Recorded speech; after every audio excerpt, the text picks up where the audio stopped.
ओम शांति। 7 जून 2024 के ईश्वरीय महावाक्य। पहले सुनते हैं आज की मुरली से होमवर्क। बाबा ने कहा, अपने दिल से पूछना है कि हमारा आपस में प्रेम है व नहीं। प्रेम के सागर के बच्चे हो तो प्रेम से भरपूर गंगा बनना चाहिए। अगर किसी में क्रोध का अंश है तो वह लव नहीं रहता है। इसलिए बाबा कहते हैं, रोज अपना पोता मेल निकालो। आसुरी चलन सुधरती नहीं तो फिर नतीजा क्या निकलता है, क्या पद पाएंगे। बाबा ने तो बार बार समझाया है, कोई आसुरी गुण नहीं होना चाहिए। जिनमें दैवी गुण है उनको ऐसा आप समान बनाना चाहिए। तुम बच्चों को उन्हें प्रेम से सिखाने की कोशिश करनी चाहिए। प्रेम की दृष्टि रहनी चाहिए। बाप प्रेम का सागर है तो बच्चों को भी खींचते हैं ना, तो तुमको भी प्रेम का सागर बनना है। बाप कहते हैं, उठते बैठते तुम अपने को स्वदर्शन चक्रधारी समझो। भूलते हो तो अब्सेंट हो जाते हो।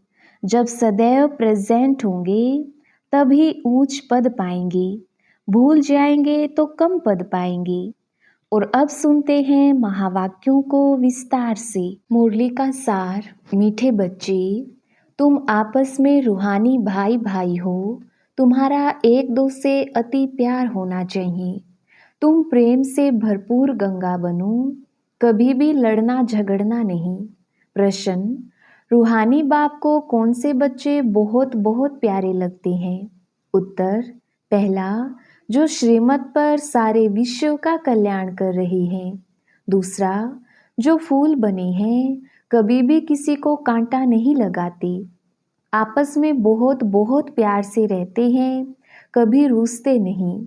ऐसे बच्चे बाप को बहुत बहुत प्यारे लगते हैं।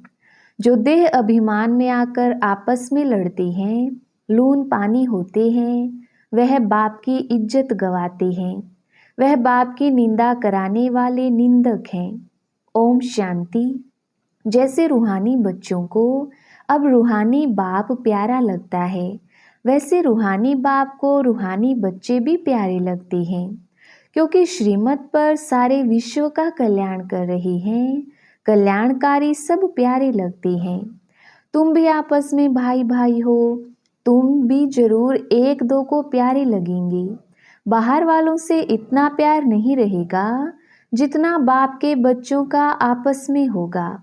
तुम्हारा भी आपस में बहुत बहुत प्यार होना चाहिए। अगर भाई भाई यहाँ ही लड़ते झगड़ते हैं या प्यार नहीं करते तो वह भाई नहीं ठहरे। तुम्हारा आपस में लव होना चाहिए। बाप का भी आत्माओं से लव है ना, तो आत्माओं का भी आपस में बहुत लव होना चाहिए। सत्युग में सब आत्माएं एक दो को प्यारी लगती हैं, क्योंकि शरीर का अभिमान टूट जाता है। तुम भाई भाई एक बाप की याद से सारे विश्व का कल्याण करते हो। अपना भी कल्याण करते हो तो भाइयों का भी कल्याण करना चाहिए। इसलिए बाप देही अभिमानी से देही अभिमानी बना रहे हैं। वो लौकिक भाई भाई तो आपस में धन के लिए, हिस्से के लिए लड़ पड़ते हैं। यहाँ लड़ने झगड़ने की बात नहीं। हर एक को डायरेक्ट कनेक्शन रखना पड़ता है। यह है बेहद की बात। योग बल से बाप से वर्षा लेना है। लौकिक बाप से स्थूल वर्षा लेते हैं। यह तो है रूहानी बाप से रूहानी बच्चों को रूहानी वर्षा। हर एक को डायरेक्ट बाप से वर्षा लेना है। जितना जितना इंडिविजुअल बाप को याद करेंगे उतना वर्षा मिलेगा। बाप देखेंगे आपस में लड़ते हैं तो बाप कहेंगे तुम निधन के हो क्या? रूहानी भाई भाई को झगड़ना नहीं चाहिए। अगर भाई भाई होकर आपस में लड़ते झगड़ते हैं, प्यार नहीं, तो जैसे रावण के बन जाते हैं। वह सब आसुरी संतान ठहरे।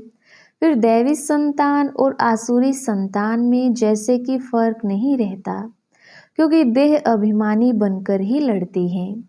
आत्मा आत्मा से लड़ती नहीं है। इसलिए बाप कहते हैं, मीठे मीठे बच्चे, आपस में लून पानी नहीं होना। होते हैं तब समझाया जाता है। फिर बाप कहेंगे यह तो देह अभिमानी बच्चे हैं, रावण के बच्चे हैं, हमारे तो नहीं हैं, क्योंकि आपस में लून पानी होकर रहते हैं। तुम 21 जन्म शेरखंड होकर रहते हो। इस समय देही अभिमानी बन रहना है। अगर आपस में लून पानी होते हैं तो उस समय के लिए रावण संप्रदाय समझना चाहिए। आपस में लून पानी होने से बाप की इज्जत गवाएंगे। फल ईश्वरीय संतान कहते हैं, परंतु आसुरी गुण है तो जैसे देह अभिमानी है। देही अभिमानी में ईश्वरीय गुण होते हैं। यहाँ तुम ईश्वरीय गुण धारण करेंगे तभी बाप साथ में ले जाएंगे, फिर वही संस्कार साथ में जाएंगे। बाप को मालूम पड़ता है कि बच्चे देह अभिमान में आकर लून पानी हो रहते हैं, वह ईश्वरीय बच्चे कहला ना सकें। कितना अपने को घाटा डालते हैं, माया के वश हो जाते हैं। आपस में लून पानी नमक पानी मतभेद हो जाते हैं। यूँ तो सारी दुनिया ही लून पानी है, लेकिन अगर ईश्वरीय संतान भी लून पानी हो तो बाकी फर्क क्या रहा। वह तो बाप की निंदा कराते हैं। बाप की निंदा कराने वाले लून पानी होने वाले ठोर पा ना सकें। उनको नास्तिक भी कह सकते हैं। आस्तिक होने वाले बच्चे कभी लड़ नहीं सकते।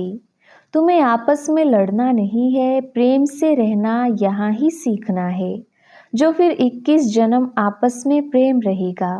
बाप के बच्चे कहलाकर फिर भाई भाई नहीं बनते तो वह आसुरी संतान ठहरे। बाप बच्चों को समझाने के लिए मुरली चलाते हैं, लेकिन देह अभिमान के कारण उन्हों को यह भी मालूम नहीं पड़ता कि बाबा हमारे लिए कह रहे हैं। माया बड़ी तीखी है, जैसे चूहा काटता है जो मालूम ही नहीं पड़ता है। माया भी बड़ी मीठी मीठी फूंक दे और काट लेती है, पता भी नहीं पड़ता है। आपस में रूसना आदि आसुरी संप्रदाय का काम है। बहुत सेंटर्स में लून पानी होकर रहते हैं। अभी कोई परफेक्ट तो बनी नहीं है, माया वार करती रहती है। माया ऐसा माथा मूड लेती है जो पता नहीं पड़ता है। अपने दिल से पूछना है कि हमारा आपस में प्रेम है वा नहीं। प्रेम के सागर के बच्चे हो तो प्रेम से भरपूर गंगा बनना चाहिए।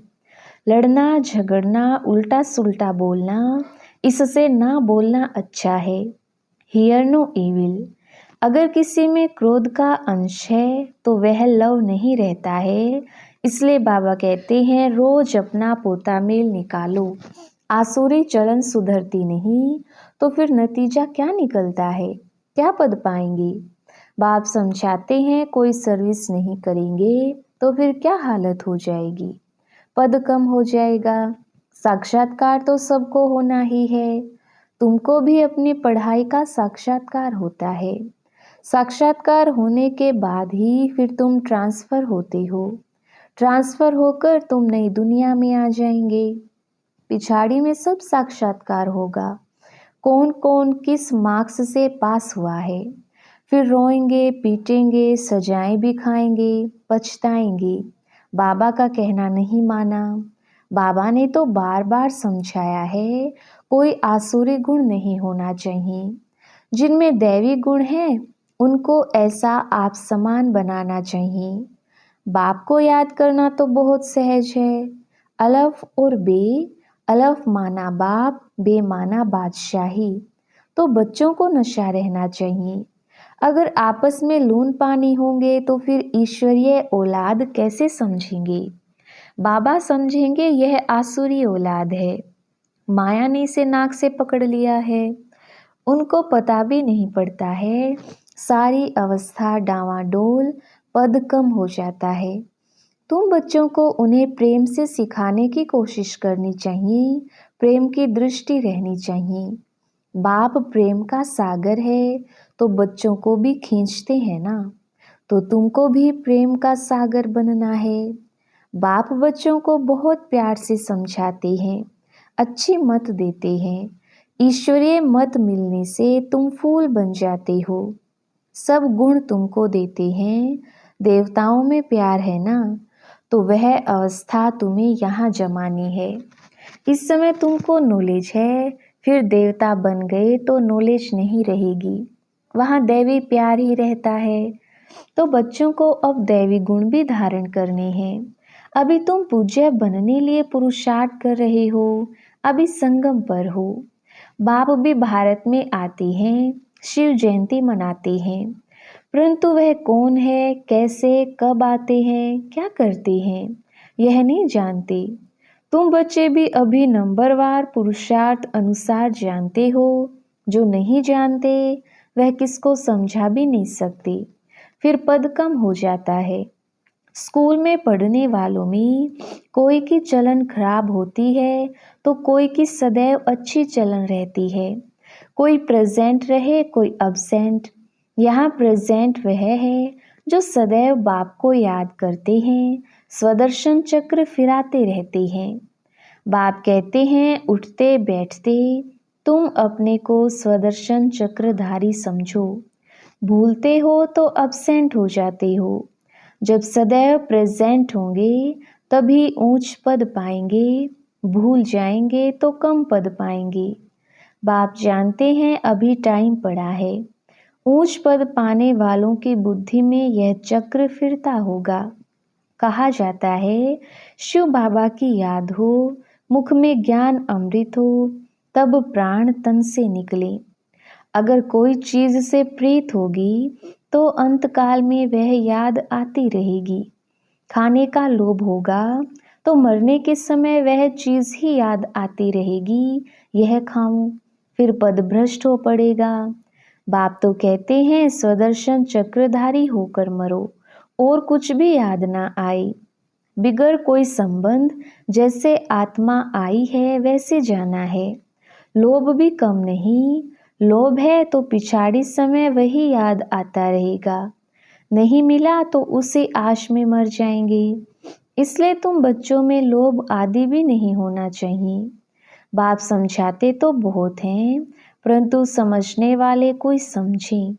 बाप की याद को एकदम सीने से लगा दो। बाबा, ओहो बाबा, बाबा बाबा मुख से कहना भी नहीं है। अजप्पा जाप चलता रहे, बाप की याद में कर्मातीत अवस्था में यह शरीर छूटे, तब ऊंच पद पा सकते हो। अच्छा, मीठे मीठे सिकिलदे बच्चों प्रति माता पिता बाप दादा का याद प्यार और गुड मॉर्निंग। रूहानी बाप की रूहानी बच्चों को नमस्ते। हम रूहानी बच्चों की रूहानी बाप दादा को याद प्यार, गुड मॉर्निंग और नमस्ते जी। धारणा के लिए मुख्य सार। पहला पॉइंट, प्रेम से भरपूर गंगा बनना है।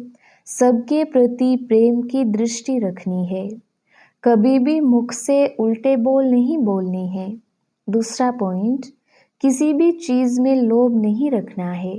स्वदर्शन चक्रधारी होकर रहना है। अभ्यास करना है कि अंत समय कोई भी चीज याद ना आए। वरदान, पुरानी देह व दुनिया की सर्व आकर्षणों से सहज और सदा दूर रहने वाले राज ऋषि भव। विस्तार, राज ऋषि अर्थात एक तरफ सर्व प्राप्ति के अधिकार का नशा और दूसरे तरफ बेहद के वैराग्य का अलौकिक नशा। वर्तमान समय इन दोनों अभ्यास को बढ़ाते चलो। वैराग्य माना किनारा नहीं, लेकिन सर्व प्राप्ति होते भी हद की आकर्षण मन बुद्धि को आकर्षण में नहीं लाए। संकल्प मात्र भी अधीनता ना हो, इसको कहते हैं राज ऋषि अर्थात बेहद के वैरागी। यह पुरानी देह व देह की पुरानी दुनिया, व्यक्त भाव, वैभवों का भाव, इन सब आकर्षणों से सदा और सहज दूर रहने वाले। स्लोगन, साइंस के साधनों को यूज करो लेकिन अपने जीवन का आधार नहीं बनाओ। मातेश्वरी जी के मधुर महावाक्य। देखो, मनुष्य कहते हैं कौरवों और पांडवों की आपस में कुरुक्षेत्र में लड़ाई लगी है और फिर दिखलाते हैं पांडवों का साथी डायरेक्शन देने वाला श्री कृष्ण था। तो जिस तरफ स्वयं प्रकृति पति है उसकी तो विजय जरूर होगी। देखो, सभी बातें मिला दी हैं। अभी पहले तो इस बात को समझो कि प्रकृति पति तो परम आत्मा है। श्री कृष्ण तो सत्युग का पहला देवता है। पांडवों का सारथी तो परमात्मा था। अब परमात्मा हम बच्चों को कभी हिंसा नहीं सिखला सकता है। ना पांडवों ने हिंसक लड़ाई कर स्वराज्य लिया। यह दुनिया कर्म क्षेत्र है जिसमें मनुष्य जैसा जैसा कर्म कर बीज बोता है वैसा अच्छा व बुरा फल भोगता है।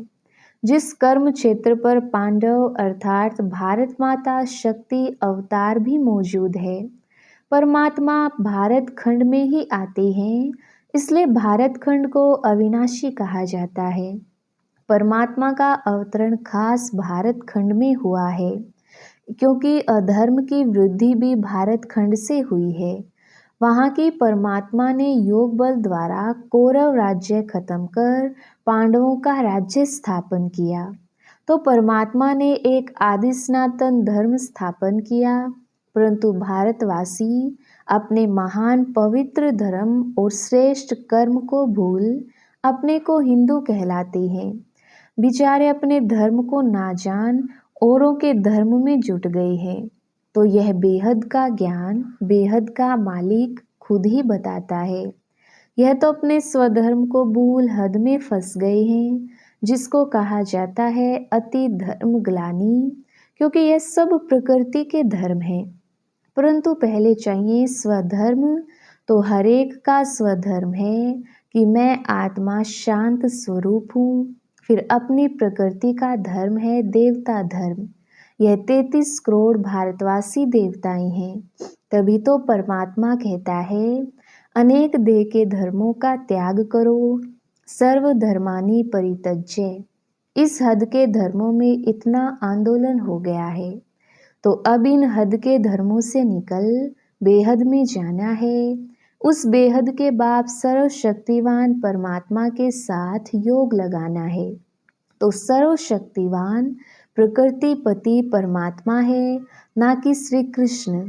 तो कल्प पहले भी जिस तरफ साक्षात प्रकृति पति परमात्मा थे उनकी विजय गाई हुई है। अच्छा, ओम शांति।